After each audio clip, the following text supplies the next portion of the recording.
Emang Jadi aba-aba gitu Mas. openingnya coba Dea dong. Openingnya Sawadeka. Oh, Sodeka.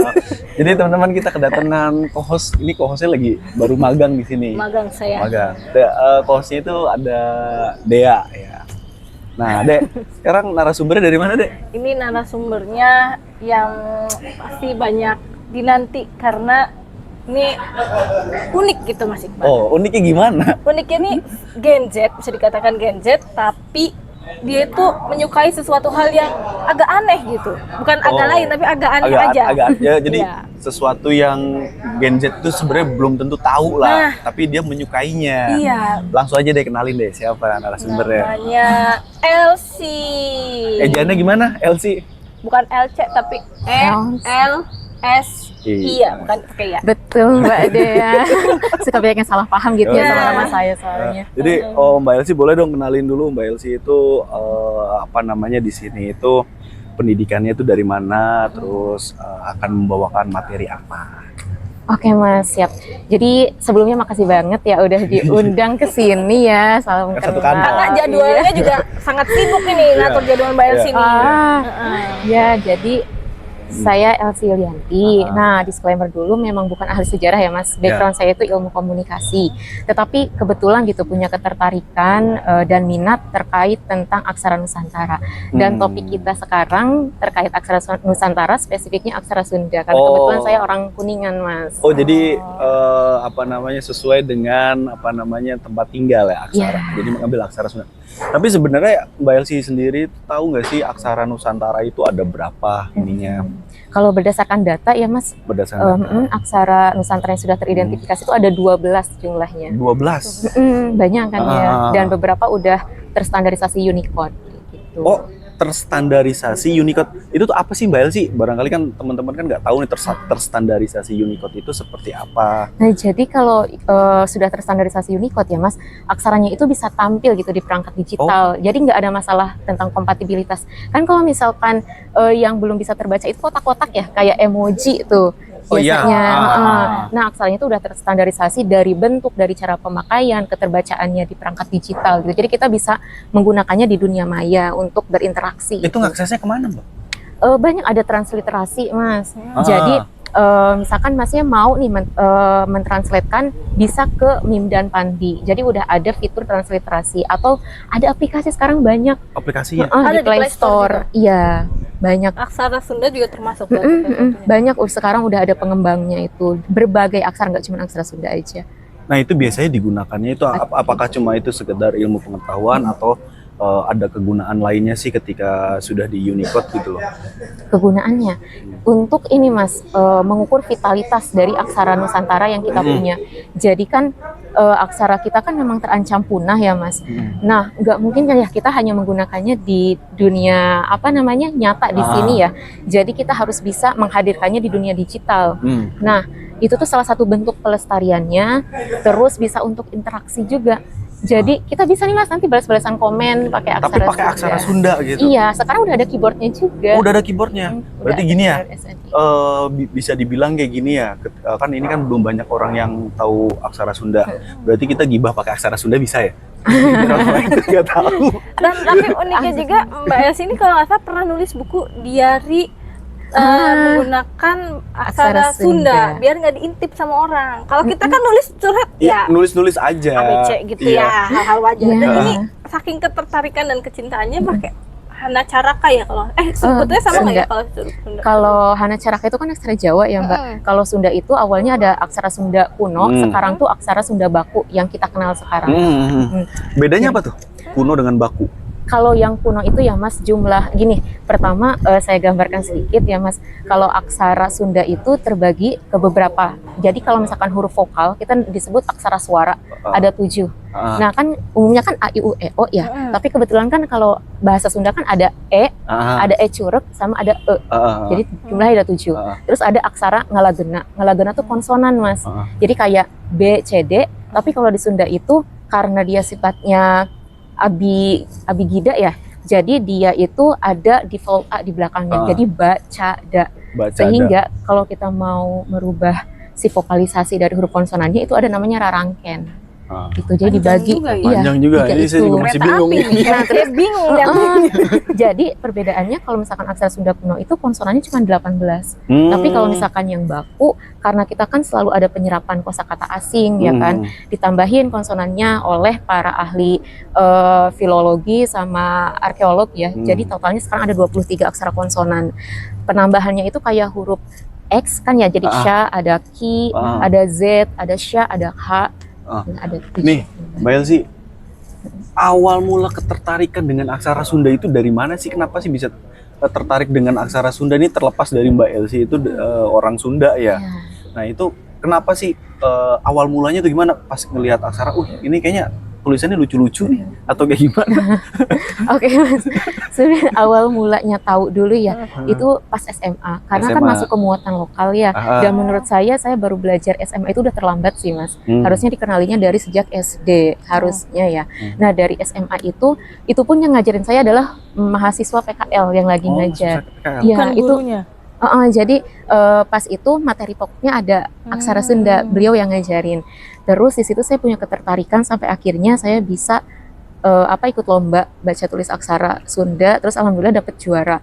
Nah justru kalau ditanya ketertarikan ya Mas, justru itu tuh datangnya dari pertanyaan-pertanyaan yang men-trigger saya.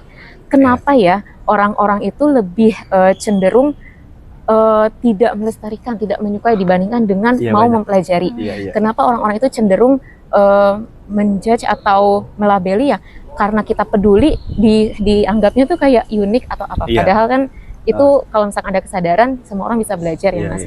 Nah daripada itu, kenapa tidak bertanya-tanya bagaimana ya cara baca tulisnya?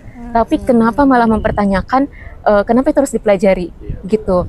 Akhirnya saya sampai ke kesimpulan kalau oke, nggak apa-apa ya kalau orang nggak suka, nggak tahu dan nggak mau pelajari. Tapi setidaknya gitu, minimalnya saya sendiri sebagai orang Sunda, penutur asli harus bisa baca tulis, dan minimalnya nanti saya bisa kasih tahu ke anak cucu saya. Gitu. Kadang kan ada kalau sesuatu ada misalnya dalam suatu lingkungan itu ketika sebenarnya itu kan pelestarian budaya ya, tapi kita sendiri yang mengerti dan orang lain tidak mengerti, itu benar kata Mbak Elsi, dibilangnya unik. Padahal itu sendiri adalah budaya kita.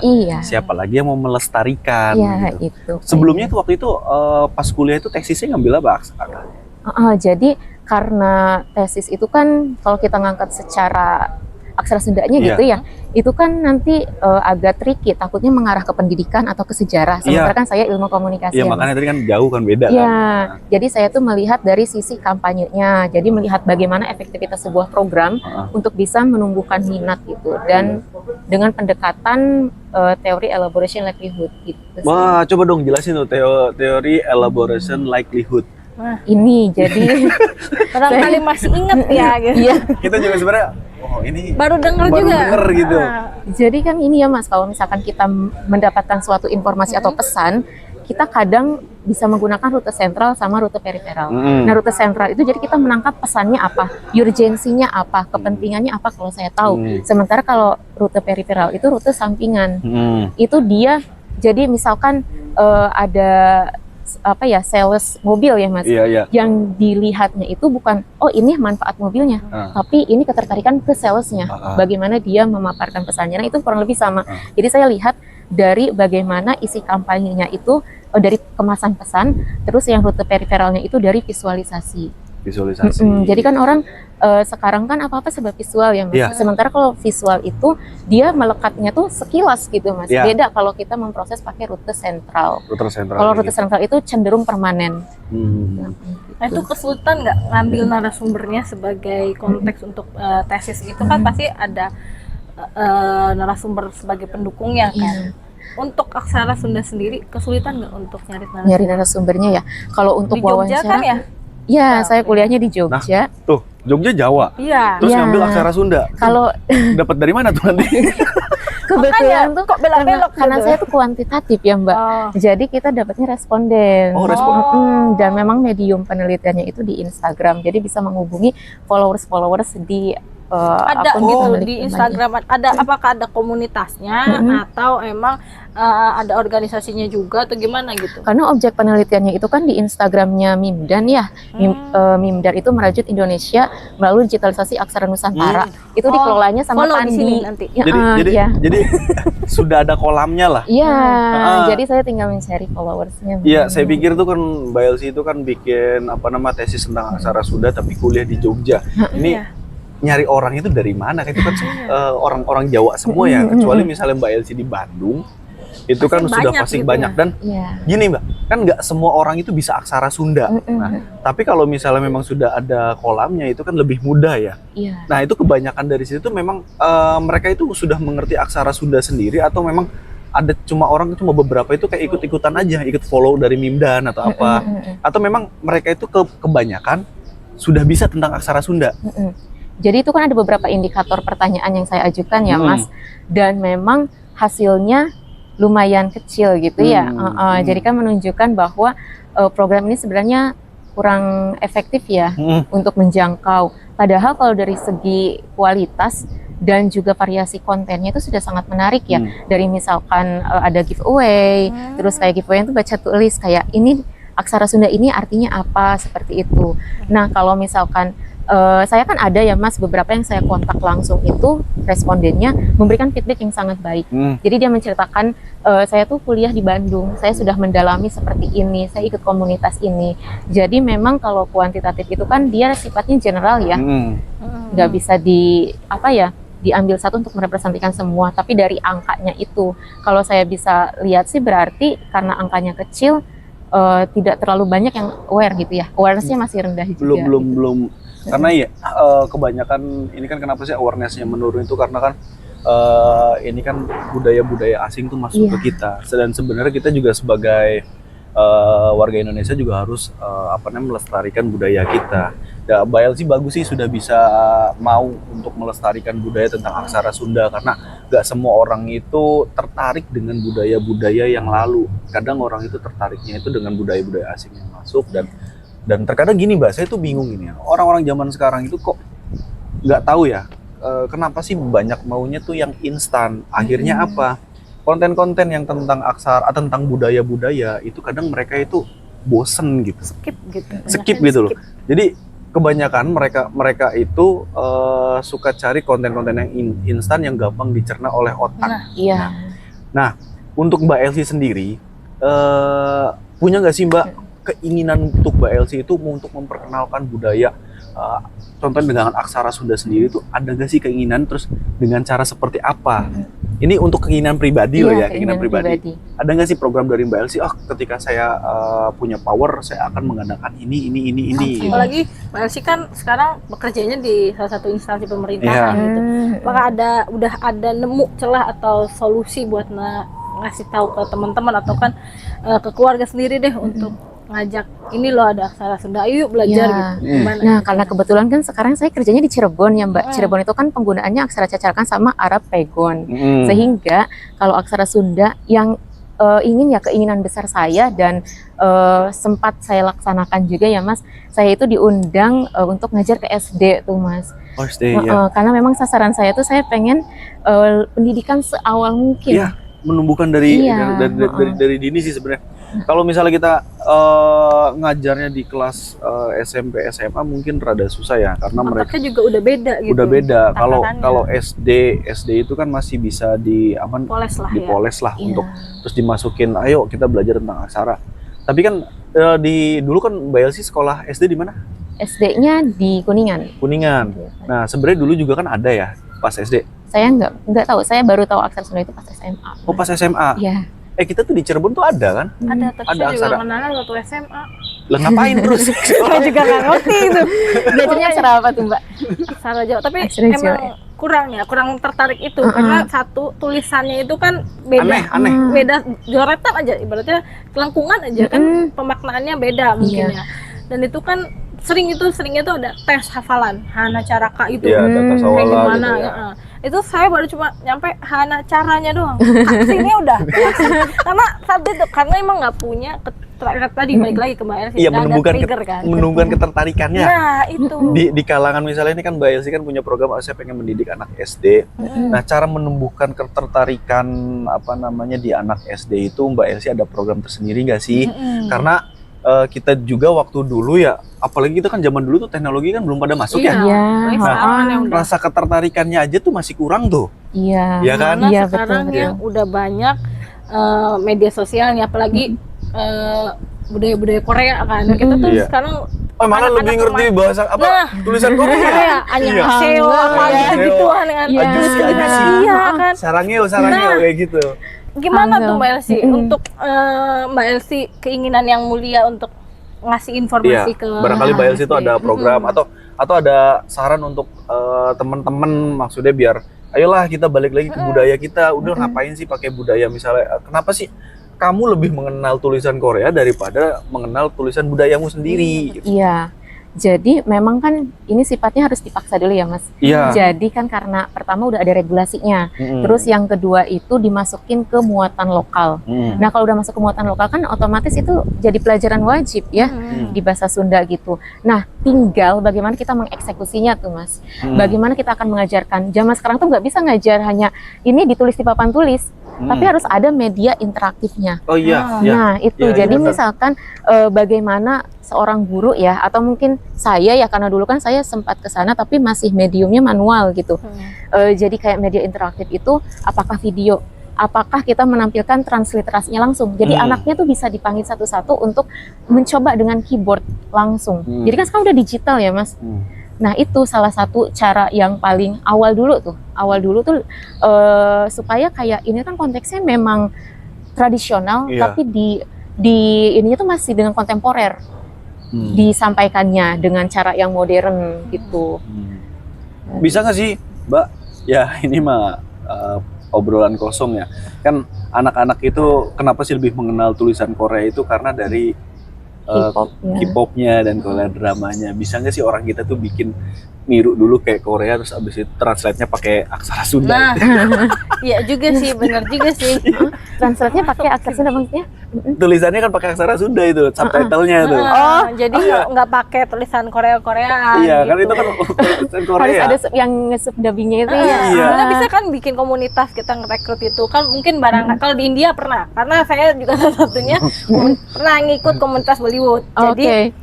karena kita terlalu terlalu cinta sama India, jadi film India sebenarnya nggak ditranslate gitu ya. Tapi kita orang komunitas India itu kita nge-translatein tulisan Indianya gitu di filmnya, tapi dengan proses yang panjang, ada perizinan dan lain-lain gitu. Oke. Kenapa nggak mulai dengan film Indonesia aja dulu ya? Nah, Kalau boleh sih misalkan sebenarnya. kita nontonnya drama Korea tapi translate-nya Sunda, nanti disangkanya aksara Sunda itu aksara Korea itu nanti Nah. gimana? Kan Iya, warisan iya, budaya iya, Indonesia kita, tuh kurang gitu Mbak identiknya. Elsie. Jadi sinetron di Indonesia itu kurang, nggak tahu ya, minat orang itu kayak mereka tuh lebih berminat ke film luar dibanding Oke. dengan film Indonesia. Tahu kan film Indonesia isinya azab semua? Azab dan horor. Oh iya, juga nantinya susah Horor kehidupan Iya, kita. kalau misalkan film Indonesia digunain aksara Sunda susah karena kan target tontonannya bukan hanya orang Sunda. Aksara kita kan ada 12. Oh iya, benar. Itu kayaknya kurang efektif ya. Kecuali kalau misalkan tayangannya ya Sunda, baru translate-nya subnya Sunda, aksara Sunda juga. Iya, padahal sebenarnya budaya Sunda itu banyak loh ya. Atau kita memperkenalkan budaya Sunda, kita bikin film budaya Sunda, habis itu translate-nya aksara Sunda. Ya. Terus lagu-lagu Sunda itu translate-nya pakai aksara Sunda. Iya. Itu beda nggak sih, Mbak Elsie, bahasa Sunda dengan aksara Sunda pelafasannya? Sama, cuman kalau misalkan aksara Sunda itu kita memang butuh beberapa waktu ya untuk membacanya karena ada rumusnya gitu Mas. Oh, ada rumusnya. Istilahnya saya sih menamainya rumus. Kan misalkan K ya Mas. Kita tuh mau ngambil K itu kan kalau di Sunda KA. Default kan diikutin huruf A ya. Iya. Sehingga kalau misalkan kita cuma mau ngambil huruf K-nya aja itu ada rarangkennya pamaeh belakangnya. Misalkan Nggak Mas ngerti Iqbal dia. Saya juga Nggak ngerti dia, nggak ngerti. atau kalau misalkan layar ya Mas. ya. Ya kan jadinya huruf ya. R-nya itu kita nggak ngambil R tapi atasnya jadi panglayar. Jadi butuh waktu kalau untuk bisa. mentranslatekan di otak kita tuh ini tulisannya apa ya gitu. Tapi sejauh ini Mbak Elsie tuh sudah bisa baca cepat belum sih tentang aksara Sunda? Udah kayaknya ya. Nggak begitu juga, sama masih. Tapi cuma masih nulis butuh mah waktu. cepet gitu kalau untuk Iya, lebih gampang menulis. Aksara kalau itu saya. kan tulisan kan, bukan Iya. penyebutan kan? Iya, Berarti kalau penyebutannya itu sama kayak bahasa Sunda. iya betul. Bahkan Indonesia apa aja bebas. Kita mau nulis bahasa Oh, Korea gitu dalam tulisannya. aksara Sunda juga bisa gitu. mungkin nanti di akhir video tulis nama Mbak Elsie Oh, pakai aksara boleh. Sunda gitu. Iya, pakai. Mereka pada ngerti nggak? Ya nanti kalau misalnya nggak ngerti hubungi nomor di bawah ini. Nanti Mas Iqbal yang jawab ya. Nah buat teman-teman kan barangkali Iya. nanti ada yang Oh, tahu. kalau ngomong tuh ke kamera dong. Saya gimana kalau sih? kamera tuh agak canggung gitu. Kalau ngomong Ya. jangan yang gitu dong ke kamera. Nanti kalau misalnya teman-teman dari subscribernya Mas Iqbal atau teman-teman Mas Iqbal yang belum follow yang mau cari tahu tentang aksara Sunda bisa hubungi di bawah sini. Boleh kan maksudnya nanya-nanya, misalnya ada orang nanya Nanya atau tertarik kenalan belajar ya? tentang Iya. aksara Sunda ke Mbak Elsie langsung boleh kan? Boleh banget. Boleh. Malah saya juga pengen belajar bareng gitu. Siapa tahu nanti yang mau hubungi saya punya semangat yang lebih sama. lebih semangat ya, lebih dan lebih jago lah ya. Iya. Jadi kita bisa sharing ilmu gitu. Betul. Tapi Mbak Elsie sendiri ada kemauan gak sih untuk bikin satu komunitas di daerah Mbak Elsie, atau Mbak Elsie itu udah punya komunitas sendiri? Saya lagi mencari sejujurnya, Oh, Mas. mencari komunitas Tuh. dan Saya mencari kan jodoh. lama Ya, kan Mbak. saya lama mencari jodoh. Oh sekalian ya? Iya kan? Saya promosiin dulu nih. Iya, Ya, iya, iya. Ya karena saya kan sebelumnya lama di Jogja ya, hampir Oh, 9 iya. tahun dari SMA itu makanya langsung ke nadanya tadi Jogja. ada rada-rada Jogja Iya. ya, kayak ada rada Jawanya, Sundanya malah nggak kelihatan. Tapi saya kira itu Mbak Elsie itu orang Jogja loh. Orang Sunda. Oh, orang Sunda asli. Coba Asli. sekali ngomong Sundanya coba. Sunda halus deh, Sunda halus. Tepangke nami Abdi LC. Abdi Bumina di Kuningan. Belum Sunda banget ya kayaknya.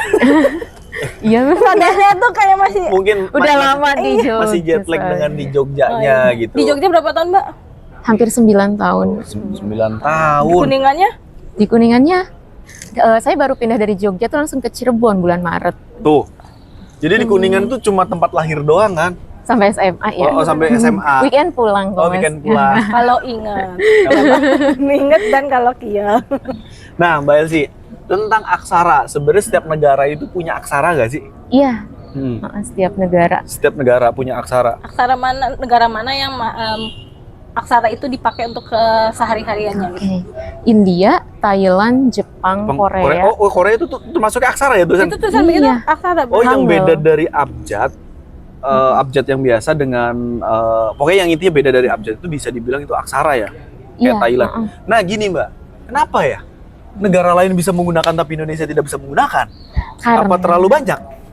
salah satunya Iya. itu, Mas. Jadi gini ya, yang pertama itu perlu kita ketahui ya, Indonesia itu kan termasuk negara dengan bahasa terbanyak kedua ya. Ada sekitar 718 bahasa. Aksaranya sendiri ada Mbak Elsie nih. Iya. Nah, aksaranya sendiri ada 12 ya. Bayangkan ya Mas, itu kan berarti menggambarkan keberagaman dan kekayaan budaya kita. Sehingga akan sulit untuk mengambil satu, untuk merepresentasikan seluruh keanekaragaman itu tanpa mengurangi nilai budaya yang lain. Jadi lebih tepatnya ya Mas, dibandingkan kenapa Indonesia tidak menggunakan aksara nasional, lebih ke bagaimana daerah yang punya aksara tradisional itu bisa membumikan aksara lokal mereka di tengah-tengah kehidupan masyarakat. Gila, ini bagus Terus banget. yang kedua ya Mas, Iya. ini kan juga ada latar belakang sejarah. Kondisi kita tuh beda gitu perjalanannya dengan negara lain. Kita itu kan dijajah ya Mas. Iya, iya. Kita tuh masa kolonialismenya Kolonial. panjang ya. Sistem pendidikan pada saat itu juga langsung memperkenalkan aksara Latin. Di Tatar Sunda juga kan pernah ada peraturan kalau aksara yang diperbolehkan itu aksara Jawa Pegon, aksara Latin dan juga aksara Jawa yang sudah dimodifikasi ya cacarakan. Sehingga kan aksara Sundanya mundur tuh, terbenam gitu ya. Terus gitu juga ya. terus kalau misalkan kenapa negara lain bisa punya, misalkan Thailand ya Mas. Mas Iqbal dan Teh Dea suka memperhatikan kan kalau mereka itu bunyi dan suara bahasanya unik. Sore kap. Iya, itu tuh hanya aksara mereka yang bisa menggambarkan fonetik dari suara bahasa mereka yang nggak bisa diwakilkan dengan aksara lain. Misalkan juga Korea itu kan dia Hangul itu kalau tidak salah dibuat oleh Raja Sejong ya, dinasti Joseon tahun sekitar abad 14 atau 15 ya Mas. Iya. Itu tuh karena untuk supaya masyarakatnya ini bisa baca tulis secara mudah. Karena tadinya kan mereka gunainnya tuh aksara haja kalau nggak salah ya. Itu kan sulit. Nah, terus karena mereka itu jiwa nasionalismenya setelah dijajah oleh Jepang itu kan meninggalkan luka yang sangat mendalam. Tahu kan ya sejarahnya seperti apa. Jadi ketika akhirnya kemerdekaan mereka menjadikan itu sebagai proyek nasional. Jadi didukung oleh rajanya, pemerintahnya gitu. Sampai ada tarian Jepang yang dibenci oleh Korea tuh ada. Iya. Itu apa sih nama tariannya tuh? Oh, saya kurang tahu tarian apa ya. Ada tarian apa gitu yang dibenci oleh Jepang karena itu kayak menggambarkan pembantaian kayak gitu loh. Iya. Gitu. Bahkan di film-film juga banyak tuh diangkat. Iya, diangkat kayak gitu. Persenggolan gitu. Oh, berarti bisa dibilang ya karena memang kita proses dari kolonialismenya itu kan terlalu panjang dan proses pembelajaran awal itu dari Latin dan kita itu mengusung konsep Bhinneka Tunggal Ika. Iya, betul. Akhirnya aksara Jawa atau Sunda itu tidak bisa maksudnya menjadi yang kayak Korea Jepang kayak gitu ya. Iya. Jadi kita lebih ke general bahasa kita satu itu bahasa Indonesia. Iya. Nah, mungkin itu kan terus sudah terjawab. Kenapa negara lain tidak bisa? Negara lain bisa menggunakan aksara sedangkan Indonesia tidak bisa, yaitu karena Indonesia itu menggunakan konsep dari Bhinneka Tunggal Ika dan kan ada namanya Sumpah Pemuda ya, yang bahasa kita itu satu bahasa Indonesia. Ya Sumpah Pemuda kan masuknya ya. Iya. Nah itu mungkin karena itu gitu. Tanpa mengurangi kekayaan. Tanpa mengurangi kekayaan, tapi tetap kita pun sebagai warga Indonesia juga harus belajar tentang budaya masing-masing. Karena budaya dan bahasa ketika bersatu, kita akan menjadi nasionalismenya itu kuat. Ketika budaya dan bahasa bersatu, jiwa nasionalisme kita kuat. Tapi ada beberapa oknum yang saya lihat ya, akan memisahkan antara budaya dengan bahasa kita. Yang contohnya kayak misalnya budaya asing dimasukin, itu sebenarnya kan kurang bagus ya. Karena itu akan menghilangkan budaya-budaya kita, kecintaan kita dengan tanah air itu akan berkurang. Dan itu emang terbukti saat ini banyak anak-anak generasi Z lah, itu kurang ketertarikannya terhadap Ya, tadi jangankan oke lah kalau masalah budaya itu kan jauh ya maksudnya. Minimal nasionalismenya aja dulu. Nasionalismenya aja itu masih kurang. Nah, benar. Ketika kan kita tuh belajar Pancasila aja banyak. Iya, sekarang Pancasila, banyak undang-undang. jadi kita kan awalnya kan nasionalisme dulu, ketika kita sudah menanamkan nasionalisme kita itu bisa belajar dari budaya. Karena budaya itu kan susah banget. Gitu. Nah, Mbak Elsie, terakhir untuk Kata-kata hari ini. Kata-kata hari ini, senggol dong. Senggol dong. Sini bos. Sini bos. Ali aksara nih bos. Itu masih belajar. Terakhir Mbak Elsie, buat anak-anak muda zaman sekarang untuk pokoknya pesan-pesan anak muda zaman sekarang itu apa deh untuk tentang budaya Dan sejarahnya. dan sejarahnya. Terserah aksara atau apa pesan-pesannya. Karena ini topiknya tentang aksara, Mas, spesifik aksara. Jadi kalau pesan dari saya, kenali aksaramu, kenali dirimu. Kita harus bisa bangga ya. Bangga saya sebagai orang Sunda, penutur asli Sunda, saya bangga bisa baca tulis aksara Sunda. Dan kewajiban atau untuk mempelajari aksara Sunda itu tidak terbatas dengan generasi muda atau generasi di atas kita ya. Karena kan sekarang medium belajar banyak, komunitas untuk belajar banyak. Bahkan saya pernah ketemu di aplikasi Superprof itu mentor yang ngajarin bahasa dan aksara Jawa sampai ke Belanda tuh Mas. Dan yang diajarinnya itu Belanda. Usia lanjut gitu. Yang diajarinnya orang Belanda atau orang Indonesia tapi yang menetap di Belanda. Tapi maksudnya usia itu bukan tolak ukur. Kamu harus belajar di usia ini gitu. Jadi supaya kita bisa bangga kita bagian dari bangsa Indonesia dan punya kekayaan daerah gitu di kita.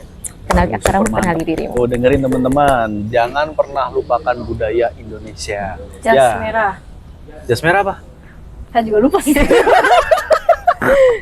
Kalian pernah dengar itu di sejarah, buku sejarah itu jas merah. Jangan lupakan sejarah apa gitu terakhirnya. Tapi kita lihat aja. Ya, makasih teman-teman udah nonton kita podcast ini. Topik kita kali ini bagus banget, berat banget tentang budaya, lebih terutama ke aksara Sunda ya teman-teman. Nanti kita cari lagi narasumber lain tentang kalau bisa kita lebih ke edukasi lain agar teman-teman tuh ketika menonton itu bisa mengambil hal-hal positif dari kita. Ya, sekali lagi teman-teman makasih. Ayo deh tutup. Kita tutup aja sekian perjumpaan kita. Terima kasih, jangan lupa like, komen, dan subscribe. Terima kasih. Terima kasih.